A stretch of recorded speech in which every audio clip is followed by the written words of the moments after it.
Hello, my name is Stephen Knight. Welcome to Office 365 on the Mac, Episode 1.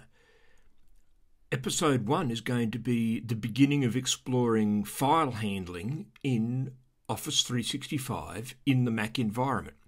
Later episodes will explore versioning, we'll explore checkout, metadata, etc. in the Office 365 environment. And we'll also explore the Office 2016 apps themselves in the Mac environment. So, got a few episodes yet to come to get through all of that. So, starting at the start, we're looking at the file handling basics in Office 365 in the Mac environment. Now, I'm using Safari as my browser for this segment. I will use Chrome and Firefox in others, and you will see slightly different messages between the browsers. For the exact spec of the system I'm using to demonstrate, please look in the show notes below where you're watching this video. The specs do matter. This is a thing with Office 365.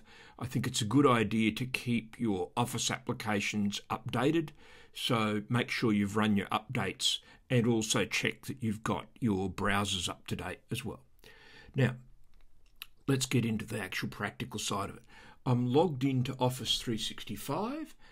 I'm using Dan Matthews, who's not a real person, Dan, but he's good for demonstrations. We have the new Office 365 starting screen. We have our tiles. We'll be using the Outlook tile shortly. We also have the app launcher with access to get access to recently used files.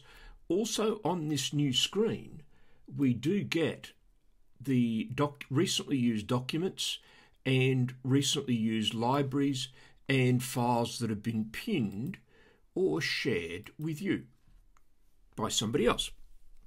So we can actually do quite a lot of work with documents right from this spot here, including creating new files. But what we're going to do, I want to go to a group library. Now we'll use a group library for exploring the basics. You will find that what we learn with the group library you can do with OneDrive, which is a library but initially just for you until you share or move the files, or with some other file storage library option that you'll have with Office 365. The characteristics are the same all the way across. So we're going to use a group library, and I'm going to choose Outlook. And on the left, we see the various groups that we are members of, and we're a member of the Department Q group. So we go to Department Q, we see the conversation area. We'll talk more about groups another day, but I want to focus on the file storage. So when I click Files, what I see here is the default view for a library that you would use for working with files. We're going to be adding and maintaining them, so we need to go a little bit further. Although again, you can do quite a bit from here. You can upload and you can make new files. We can also search. But what we want to do is over on the far right, click Browse Library, and this gives us an experience the same as any other library. So this is effectively backstage for the group library. Now what we're going to do here is I have some files to upload. We'll upload one and then we'll upload a batch, and then we'll have a look at how creating new documents works.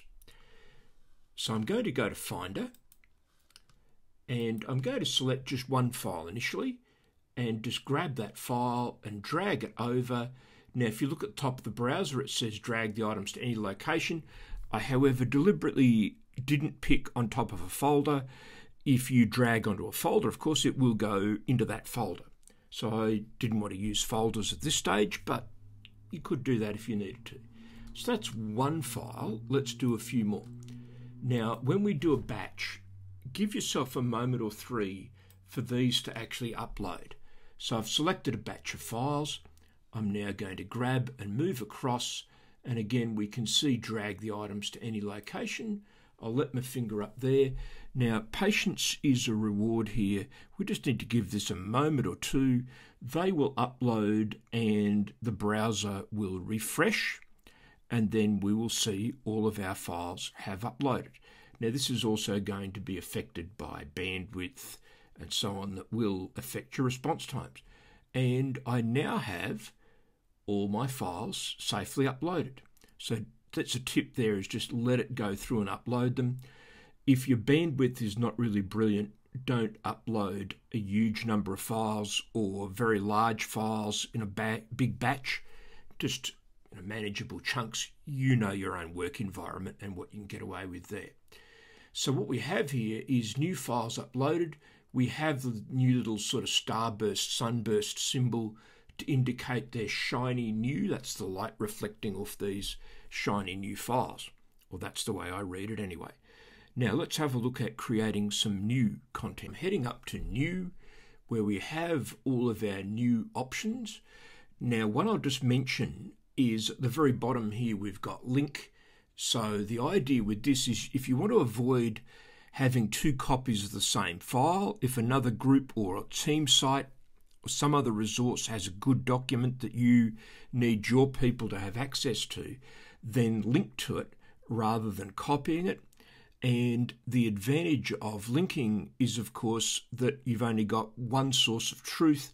It will look like it's in your library, but when people click the link, it will go and get the document at source, and they'll always be seeing the up-to-date version. Very good for keeping people on message.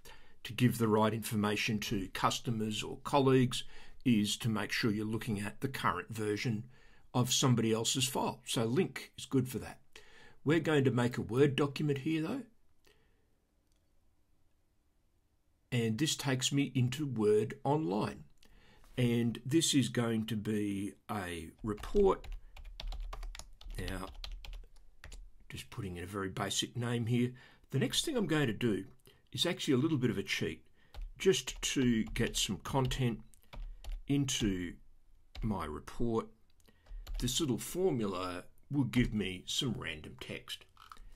So we've now written a report. And just to give Word a quick tour, Word, Excel, PowerPoint, OneNote, all available online, and Visio as well. And we've got, for those of you who are Word gurus, we've got our heading styles that we can use that you may be used to from Word. If I go to the Insert tab, we have a range of features, not everything, but enough to do some useful things here. It's more than just editing, folks. I think you can start a document off here quite viably. Now, so we've been working in our document, we've been getting content together, creating tables, inserting images, all the things you might need to do. I'm now going to save the file. So up on the black strip on the navigation, I need to give this a name, and I'll just type in a name. Now this, I think, is the easiest file naming you'll ever do, is you just type it in and press enter. Now, a little trick to watch. Watch the word saved while I type in the report some more text. You'll notice if we're watching the word saved, it turns into saving.